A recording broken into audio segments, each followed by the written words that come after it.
हा अंतिम झाल्यानंतर मी प्रेस सकाळी मी माननीय पवार साहेबांशी चर्चा केलेली आहे आणि काही थोडे विषय आता बाकी आहेत आमचे, त्यावर कसा मार्ग काढायचा यावर आमची चर्चा झालेली आहे आणि मला फार आता अडचण वाटत नाही. एकत्र बसून आम्ही निर्णयाला जातो आहोत. आज संध्याकाळपर्यंत निर्णय अपेक्षित. बरेचशा आता यामध्ये असं असतं का, जे काही जागा शिल्लक आहेत त्याच्यावर प्रत्येकाला वाटतं आपला उमेदवार निवडून येण्याच्या क्षमतेचा आहे, त्यामुळे याच्यात म्हणजे वादाचा विषय नाही, चर्चेचा विषय हा. बैठक होणार आहे आज बैठक होणार आहे. हो, आमची आज आता आघाडीच्या बैठकीला मी चाललेलो आहे. ज्यांना उद्धवजींच्या बाबतीत त्यांच्या मनामध्ये काय आहे, माननीय पवार साहेबांना काय वाटतं, या सगळ्या गोष्टी मी समजून घेतलेल्या आहेत. आता आम्ही मार्ग एकत्र बसून मार्ग काढू. या आता फार थोड्या जागा आहेत की ज्याच्यावर आता आम्ही चर्चा करणार.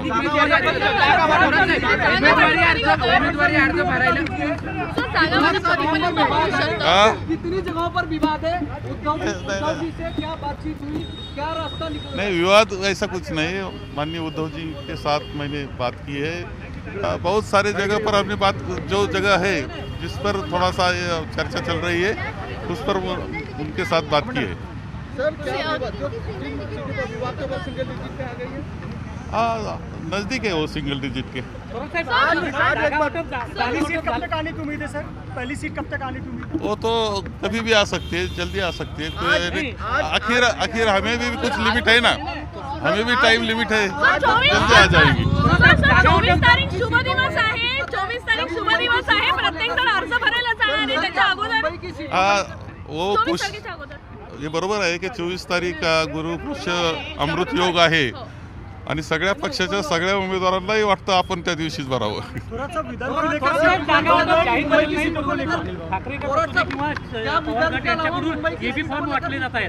नाही नाही, काही जागा आमच्या अंतर क्लिअर झालेल्या जागा आहेत. फक्त आता जाहीर करण्याचं बाकी आहे. ते कधी जाहीर करायचं, एकत्र करायचं, कसं करायचं या बाबतीतली चर्चा आमची आहे. आता ज्या काही थोड्याशा आहे जागा का ज्याच्यावर चर्चा आमची चालू आहे, त्यामध्ये माननीय पवार साहेबांच्या मनामध्ये काय आहे, माननीय उद्धवजींच्या मनामध्ये काय आहे. मी दिल्लीशी आमची चर्चा झालेली आहे. आमची जे नेते मंडळी आहे, आमचे अध्यक्ष आणि यांच्याबरोबर म्हणजे आमचे प्रदेशचे अध्यक्ष यांची चर्चा झाली आहे. आता यातून फक्त आम्ही मार्ग काढण्याकरता 3-3:30 वाजता बसण्याचा निर्णय घेतलेला आहे.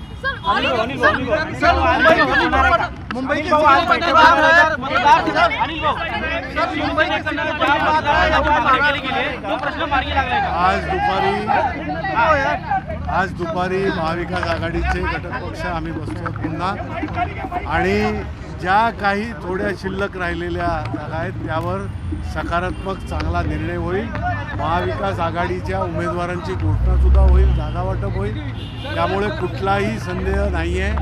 काही मीडियामधनं किंवा अशा प्रकारचा खोडसाळपणा होतो आहे तो त्वरित थांबवण्यात यावा. अशा प्रकारचं कुठचंही नाही वातावरण.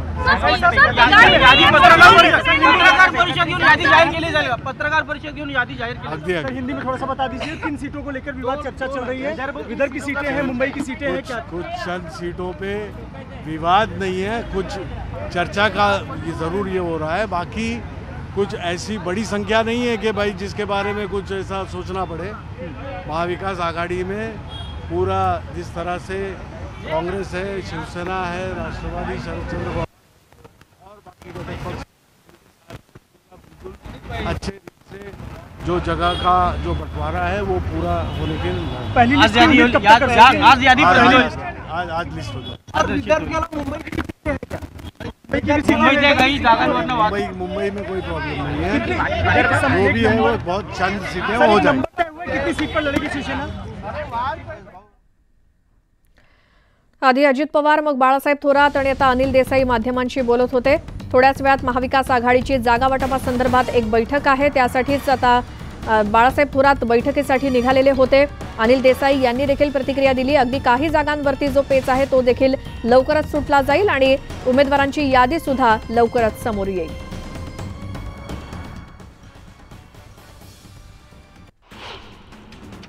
तर बारामतीमध्ये पवार विरुद्ध पवार अशी लढत होण्याची शक्यता आहे. पवार गटाकडून युगेंद्र पवारांना उमेदवारी मिळणार असल्यामुळे युगेंद्र पवार 26 ऑक्टोबरला उमेदवारी अर्ज दाखल करणार आहेत अशी माहिती सूत्रांनी दिली. मुंबईतल्या 36 मतदारसंघामध्ये उद्धव ठाकरेंच्या शिवसेनेकडून नव्या चेहऱ्यांना संधी देण्यात येणार आहे. नव्या चेहऱ्यांना उमेदवारीसाठी मातोश्रीच्या अंतिम निर्णयाची प्रतीक्षा आहे. भाजपचे प्रभारी भूपेंद्र यादव आणि भाजपचे प्रदेशाध्यक्ष चंद्रशेखर बावनकुळे सागर बंगल्यावरती आहेत. या तिघांमध्ये जागा वाटपाबाबत बैठक होणार आहे. विधानसभा अध्यक्ष राहुल नार्वेकरांनी सागर निवासस्थानी फडणवीसांची भेट घेतली. त्याआधीच नार्वेकरांच्या विरोधात बंड करण्याच्या तयारीत असलेले राज पुरोहित यांनीही फडणवीसांची भेट घेतली. नाशिकच्या आमदार देवयानी फरांदे यांनी पुन्हा सागर बंगल्यावर फडणवीसांची भेट घेतली. पहिल्या यादीत देवयानी फरांदेंच्या नावाला बगल दिल्यामुळे काल फरांदेंनी शक्ती प्रदर्शन केलं होतं.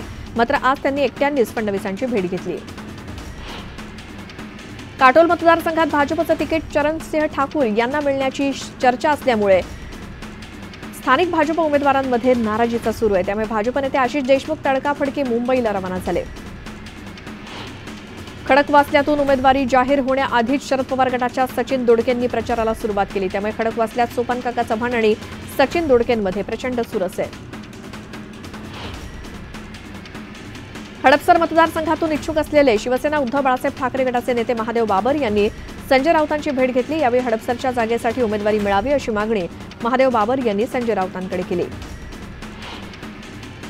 खडकवासला मतदारसंघातून नवा उमेदवार देण्याची मागणी स्थानिक भाजप पदाधिकाऱ्यांनी केली आहे. विद्यमान आमदार भीमराव तापकीर यांच्या विरोधात नाराजी असल्यामुळे नवा उमेदवार देण्याची मागणी माजी नगरसेवक नागपूर यांनी केली. अजित पवारांचे निकटवर्तीय माजी आमदार रमेश थोरात शरद पवार गटाच्या मार्गावरती आहेत. त्यांनी पवार गटाकडून तिकिटाची मागणी केली. मात्र तिकीट मिळण्याआधीच त्यांच्या पोस्टरवरती तुतारी चिन्ह दिसल्यामुळे चर्चांना उधाण आलंय. पिंपरी चिंचवडमधून भाजपच्या शंकर जगताप यांना उमेदवारी जाहीर झाल्यामुळे राष्ट्रवादीचे कार्यकर्ते आक्रमक झालेत. काहीही झालं तरी भाजपचा प्रचार करणार नाही अशी भूमिका राष्ट्रवादीच्या स्थानिक कार्यकर्त्यांनी घेतली.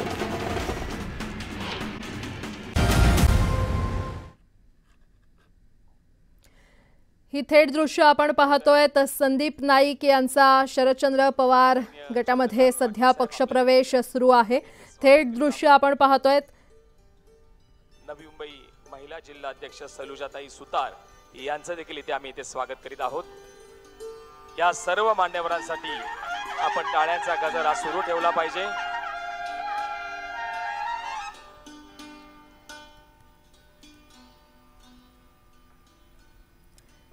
अगदी थोड्याच वेळापूर्वी संदीप नाईक यांनी पक्षाच्या प्राथमिक सदस्यपदाचा राजीनामा दिला होता आणि त्यानंतर आता राष्ट्रवादी शरदचंद्र पवार पक्षामध्ये संदीप नाईक यांचा पक्षप्रवेश सुरू आहे. संदीप नाईक यांच्या या पक्षप्रवेशानं नवी मुंबईमध्ये सध्या वातावरण देखील तापलेलं आहे. शरद पवार पक्षाच्या अनेक पदाधिकाऱ्यांनी राजीनामे दिलेले आहेत.